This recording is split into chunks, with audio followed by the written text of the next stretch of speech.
रामायण कशासाठी आहे? कीर्तन कशासाठी आहेत? प्रवचन कशासाठी आहेत? टाइमपास म्हणून, मजा म्हणून नाही रे दादांनो, ते शिकण्यासाठी आहेत. भावासाठी जाग राहणं रामायण शिकवतं.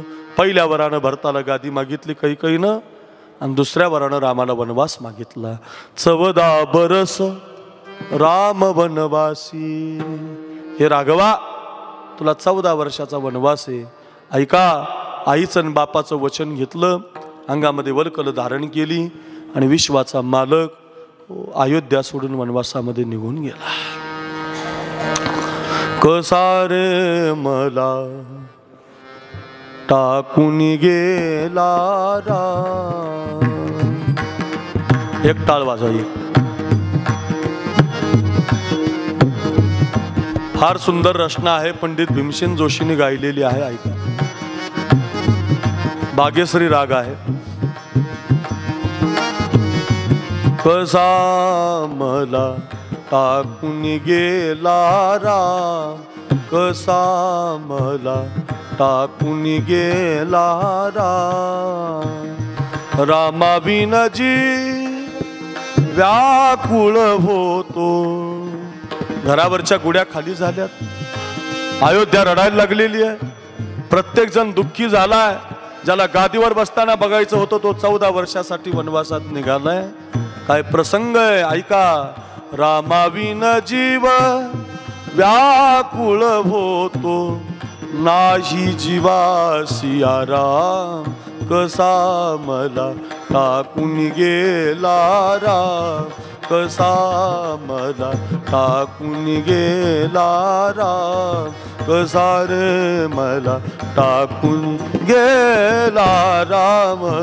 रामाविन माझ, हे रामाविन माझा रे, हे रामाविन, हे रामाविन, हे रामाविन, रामाविन, रामाविन माझ चैन पडेना, सुचत नाही काम. कसा मला टाकून गेला राम, कसा मला टाकून गेला राम.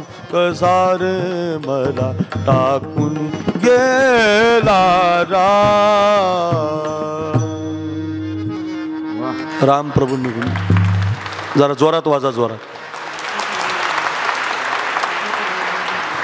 राम प्रभू निघून गेले.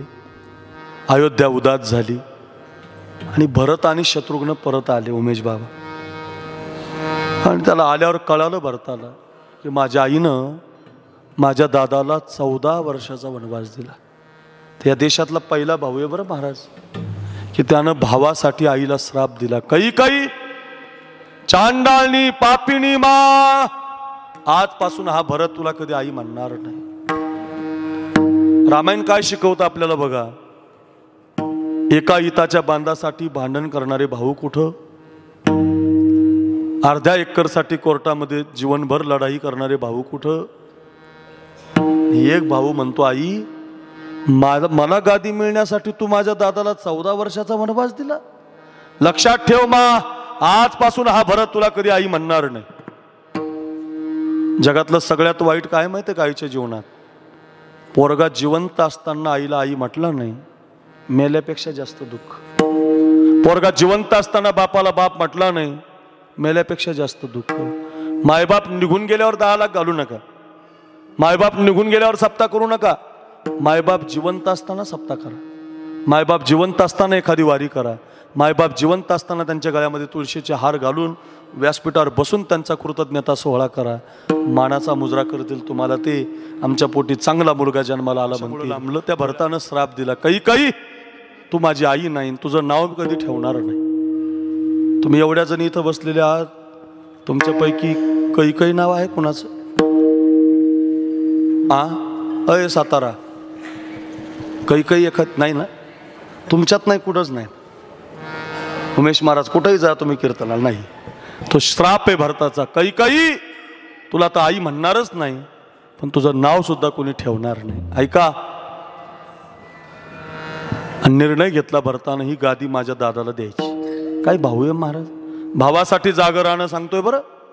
भावानी भावाला कसं जाग केलं ऐका. सिंहासन, अयोध्या, राज दरबार सगळा रथामध्ये भरला आणि रथ घेऊनच वनवासात निघाला.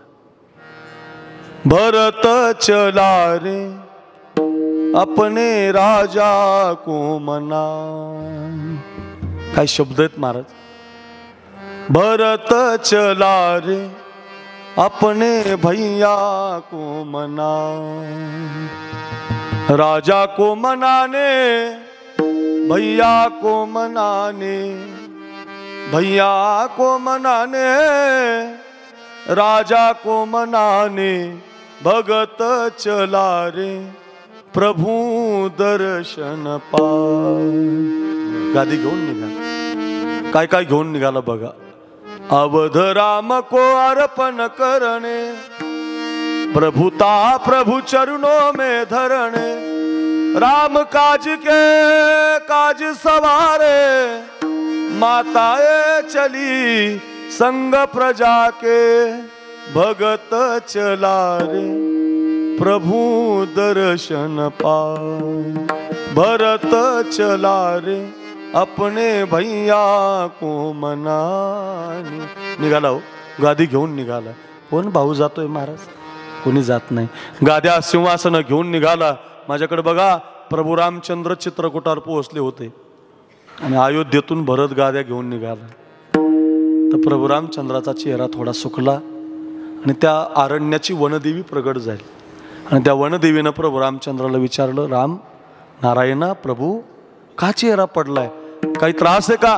पर्णकुटी बांधून देऊ का? पाण्याची व्यवस्था करू का? झाडलोट करू का? तुम्हाला काही सावली करू का? तुम्ही माझे मालक आहेत, प्रारब्धानं तुम्ही आला तिथे, काय सेवा करू? त्या वनदेवीला प्रभू रामचंद्राने एक सेवा सांगितली. एकच काम कर म्हटले, ज्या रस्त्यानं आलो ना म्हणे मी, त्या रस्त्याला जा आणि त्या रस्त्याचे सगळे काटे तुझ्या सामर्थ्यानं बाजूला कर. तर ती वनदेवी म्हटली, प्रभू तुम्ही यायच्या आधी तरी सांगायचं ना. तुम्ही येताना तुमच्या पायाला काटे टोचून बसले आणि आता तुम्ही गेल्यावर कशाला ते काढायची? तुम्ही पोहोचल्यावर का बाजूला करायची? आता कोण येणार आहे? आता काय गरज आहे? आता कशासाठी? ऐका ऐका. तर रामचंद्र म्हणतात, वनदेवी त्या रस्त्यानं माझा भरत यायला लागला तर माझ्या भरताच्या पायाला एकही काटा टोचला नाही पाहिजे. एक वाक्य ऐका माझा. ज्या दिवशी तुम्ही सप्त्याला कीर्तनाला यायला निघता, ज्या दिवशी तुम्ही देवासाठी द्यायला निघता, वारीला निघता, वाक्य ऐका बरं का. भगवान तुमच्या रस्त्याची सगळी काठी बाजूला करतो बरं. वर्गणी द्यायला निघा, पंगत घालायला निघा, वारीला निघा, कीर्तनाला निघा, भजनाला निघा, तुमच्या रस्त्याचे काटे बाजूला होतात. योगक्षेम त्यांचा, योगक्षेम त्यांचा, योगक्षेम त्यांचा जाणे जड भारी. योगक्षेम त्यांचा, बोला योगक्षेम त्यांचा, योगक्षेम त्यांचा जाणे जड भारी. योगक्षेम त्यांचा, योगक्षेम त्यांचा, योगक्षेम त्यांचा जाणे जड भारी.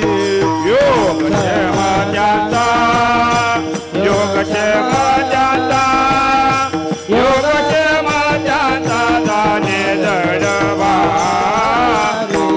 हे वाट दावी करी धरोनिया, वाट दावी करी धरोनिया. ओ पडिये देह भाव, पडिये देह भाव, पडिये देह भाव पुरवी वासना. पडिये देह भाव, पडिये देह भाव, पडिये देह भाव पुरवी वासना. वाट दावी करी धरोनिया. ओ पडिये देह भाव, भाव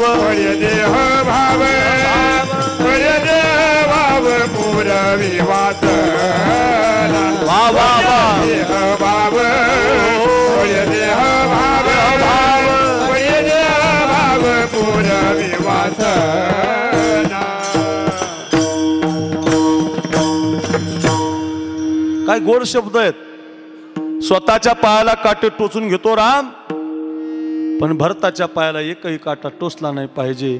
सामर्थ्यानं बाजूला कर म्हणतो. भरत पोहोचतो, हंबरडा फोडून रडायला लागतो. प्रभू मला माफ करा म्हणतो. ही गादी तुमची आहे, सिंहासन तुमचं आहे, अयोध्या तुमची आहे. माझ्या आईचं चुकलंय, माझं चुकलंय, मला माफ करा. काय चुकलंय भरताचं बोला. कोणी सांगू शकतं भरताचं काय चुकलंय? अहो कुणालाच सांगता येणार नाही. भरताचं चुकलेलंच नाही ना महाराज. चुकी नसताना हात जोडतो, मला माफ करा म्हणतो. सगळ्यात आवडतो देवाला असा माणूस बरं का. सगळ्यात जास्त देवाच्या आवडीचा कोणी तर भरत आहे रामायण. कारण तो चुकी नसताना हात जोडतो, मला